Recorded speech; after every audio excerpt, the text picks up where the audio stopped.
Welcome again to our continued study in the series of the kings of Judah and the kings of Israel.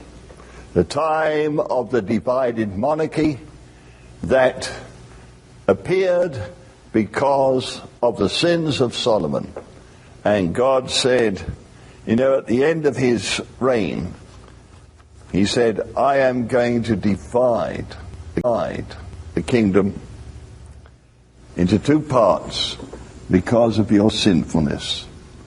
And so the two kingdoms of Judah to the south and Israel, the 10 northern tribes to the north, we have therefore the time of what we term in history the divided monarchy. And we have been studying some of the kings, and now we are coming to a period that we are calling the time of reviving or prosperity.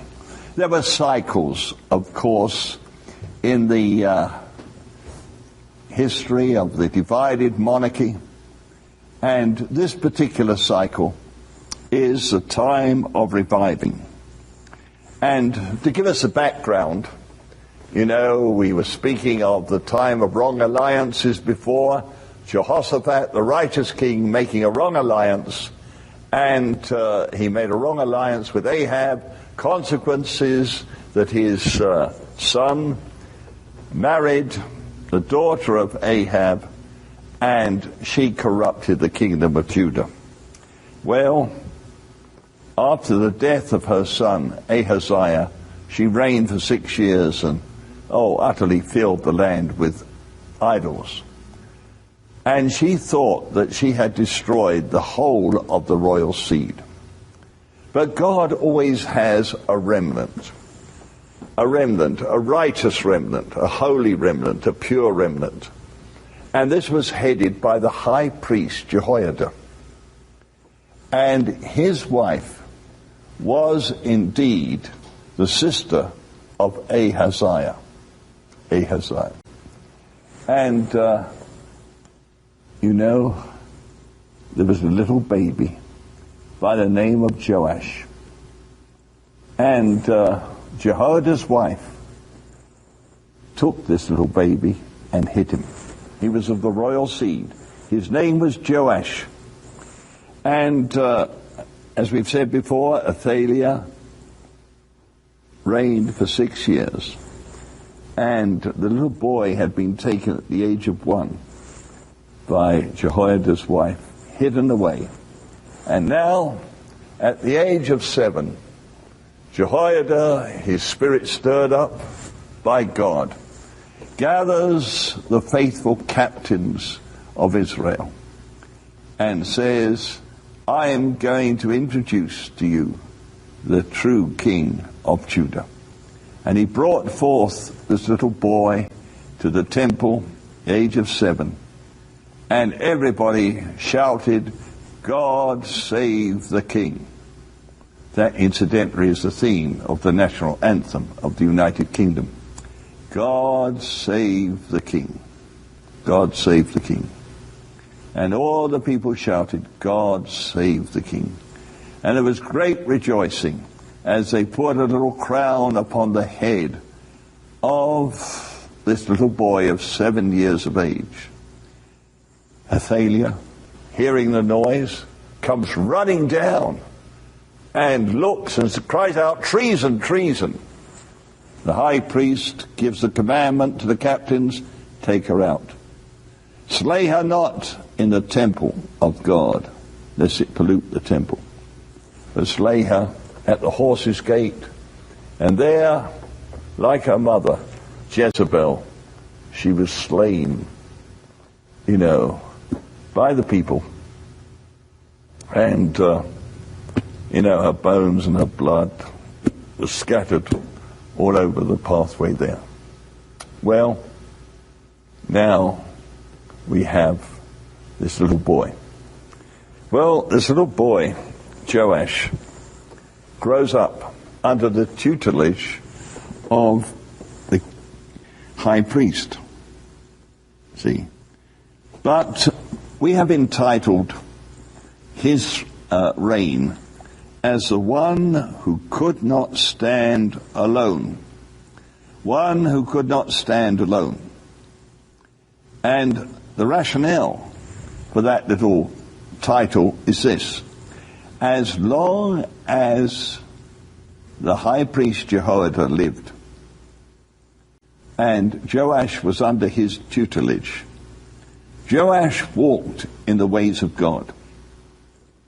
You know, so many people, when they're with godly influence, will walk righteously, and you think, oh, they're righteous.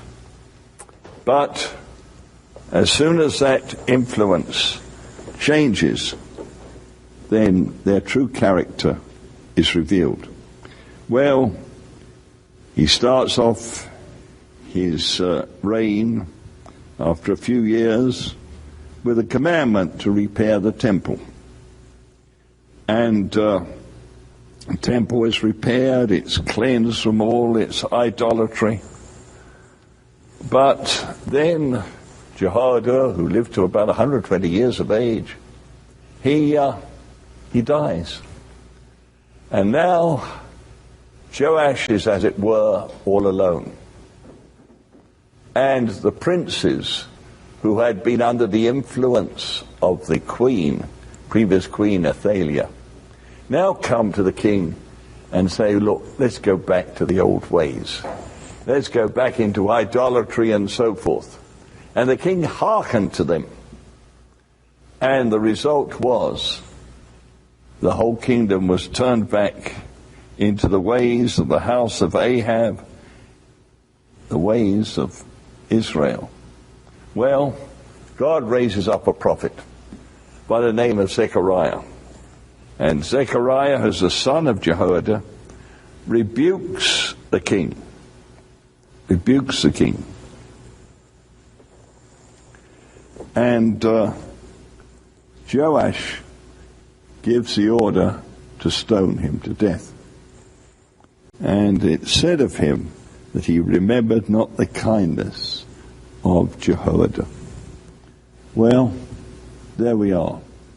You see, as long as he was under the influence of the godly, he did well. And so many people, when they walk with the godly, they appear to be righteous. But left alone, their true character, their true nature is revealed. And regretfully, Joash revealed his true character. His true character. And his true character was that he was sinful. Well, the end of Joash was this: that his own servants took him and slew him. Oh, what a miserable end for a man who could have been such a glowing leader for righteousness.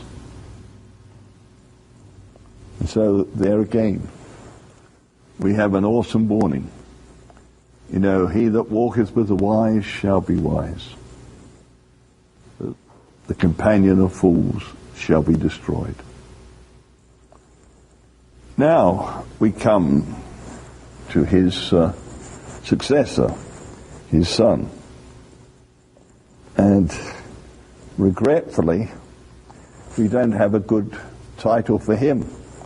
We've entitled him the king who turned away. It's interesting, this king, and we learn lessons, you see, from the wicked as well as from the righteous. You know, the wicked person's life fills us with awesome warnings. You know, don't do that. Don't walk in their ways.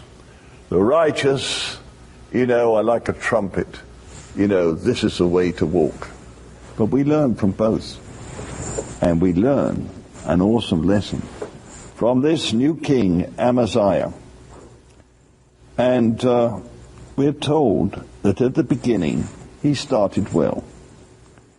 He did that was right in the sight of the Lord. But then this little phrase is added. And this little phrase is this: but not with a perfect heart. Not with a perfect heart. In other words, not wholehearted. Yes, he walked in the ways of God to start with, but not wholeheartedly. And oh, how important it is, to give our heart completely to the Lord, that he can create in us a pure heart, a clean heart, so that our heart is not divided. King David prayed this prayer. He said, "Oh Lord, unite my heart to fear thy name." And that's what we want. A perfect heart. Our whole heart united to fear God, that we will not walk in the ways of the unrighteous. There will not be a mixture in our life. Well, with Amaziah, unfortunately, there was this mixture. And this mixture is revealed in a very singular fashion. Very singular fashion. And it starts off with God giving him an awesome victory over Edom. He had a great victory, a tremendous victory. And, his heart was lifted up with joy.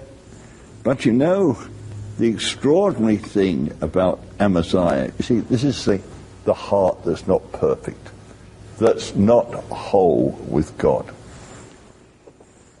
You see, he attributed this victory to God. But he comes back, and this is incredible, he comes back with the gods of the Edomites.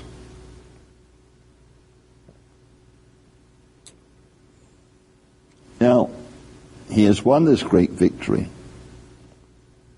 and surely he has seen that the gods of the Edomites could not stand before the true and living God. Yet, he sees all these little gods of terracotta and wood, perhaps stone, and he brings them back.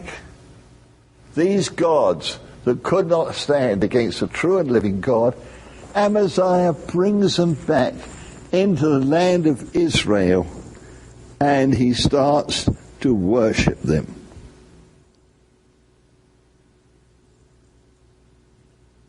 And the result was that he's rebuked by the prophet, but he will not listen. And then he says to the prophet, "Who made you a counselor to me?" And he would not listen. And the prophet says, "Well, I know that because you will not listen to the voice of God, God is intent on destroying you."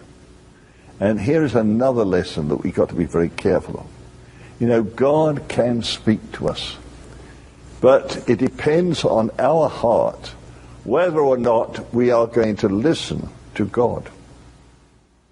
You see, God can say, "Well, this is what you should do." But Amaziah wouldn't listen.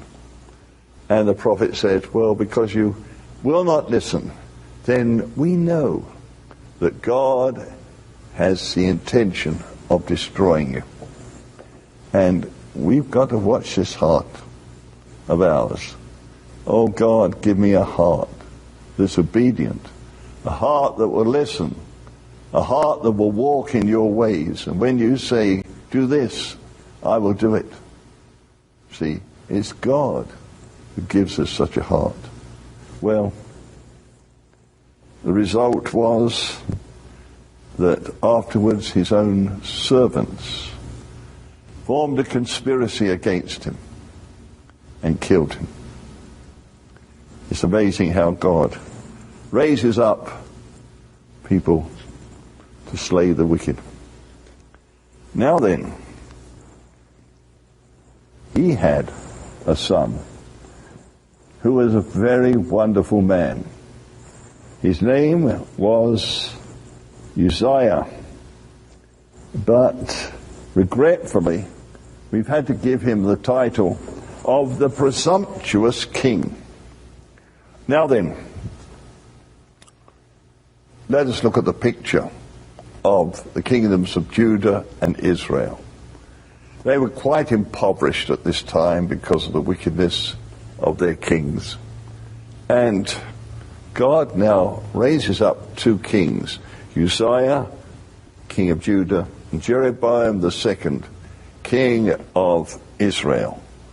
And God, in his mercy, blesses both kings and allows them to bring back all the cities of Judah and Israel respectively that have been taken by the enemy because of their past sinfulness. And God allows them to bring this back. See, well, we're concentrating on Uzziah at the moment. And Uzziah, you see, was a mighty man. Oh, he was a husbandman. He had cattle galore. Very rich man, but he was also a military genius. And he devised the catapult. You know, a catapult in war was, shall I say, an engine of war, that's what it was called, that would take a large stone, a large rock, and propel it many hundreds of feet against the walls of the opposing city, the fortress of the opposing city, and eventually breaking that wall down, and so that the soldiers could go in and enter into the city. Well, he was a military engineer, and absolutely God prospered Judah. He was a righteous man, and all was going very well for him. Everything seemed to be so right. But you know, pride is a terrible thing. You know, pride comes before a fall. And you know, so many people cannot live with success. And that was the trouble with Uzziah. He could not live with success. Whatever he did, God prospered him. And the problem was this. You see, he went over the boundaries. Now, God had set definite boundaries in Israel concerning the ceremonial law, concerning sacrifices and the like. And he had three parts in the temple: the outer court, the holy place, and the Holy of Holies. The outer court, well, that was fine. People brought their offerings and the priests, burnt them before the Lord. But Uzziah, now filled with pride, determines that no, he's going ahead and he's going into the holy place, a place that was reserved for the priests. He was going over God's boundaries. And we've got to be very careful indeed that we know God's boundaries for our lives. We do not go over them. What has God purposed for me? That I must know and that I must keep. Well, Uzziah didn't do that. Uzziah said, no, I'm going into the holy place. The priests sought to stop him. He got so angry with the priests. He was the king, angry with the priests. But when he got into the holy place, leprosy broke out from his forehead. And the priests just pushed him out, and he was anxious to get out himself. The rest of his life he spent as a leper. You know, how sad it is. How very, very sad it is. To be blessed of God, become proud and presumptuous, and go beyond that which God hath ordained for us.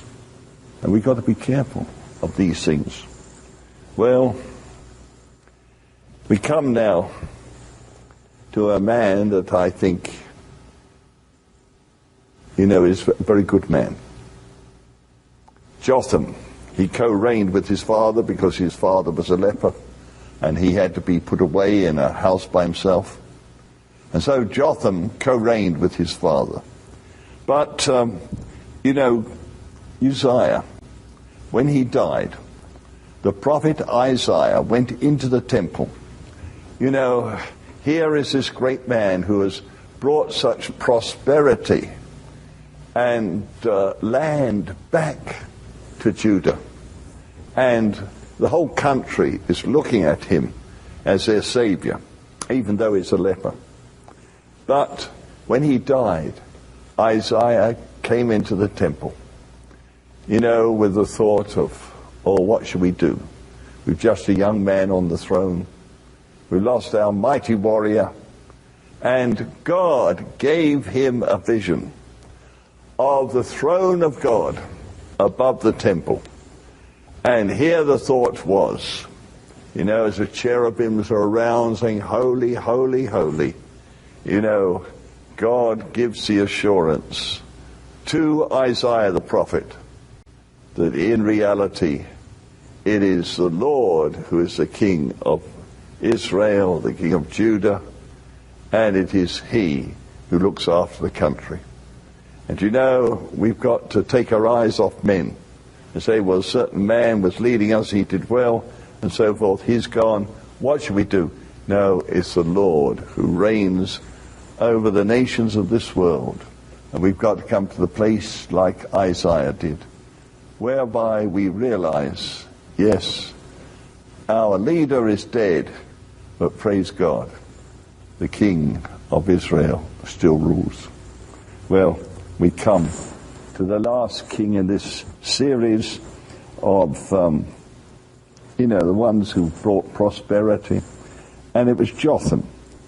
And I've given the title to this man, the king who prepared his ways before the Lord. And he was a very righteous person. And we're told concerning him when he was 25, when he started to reign, and he reigned 16 years, a goodly time for a king in those days. And we're told that he did that which was right in the sight of the Lord. And then a very interesting phrase is added to this, and it's found in 2 Chronicles chapter 27 and verse 2. And I want to dwell a moment on this phrase. It says, but he entered not within the temple of the Lord. In other words, he'd learned his lesson. He saw what happened to his father, who was presumptuous, filled with pride, crossed the border of God's boundaries, and was smitten with leprosy. And this young man determined to do the will of God and not to fall into the sin of his father. Sometimes it's a very good thing to study your parents and see not only their good points, but their failures, and determine that you will not commit the same errors of judgment as your parents. Jotham certainly was in this category. He learned his lesson. But we're told this, he became mighty because he prepared his ways before the Lord. God prospered him because he had walked uprightly with God. But there is something that I must add here. And it says this, however, the people did corruptly. So here is a difference between Jehoshaphat, that righteous king, and Jotham. And Jotham,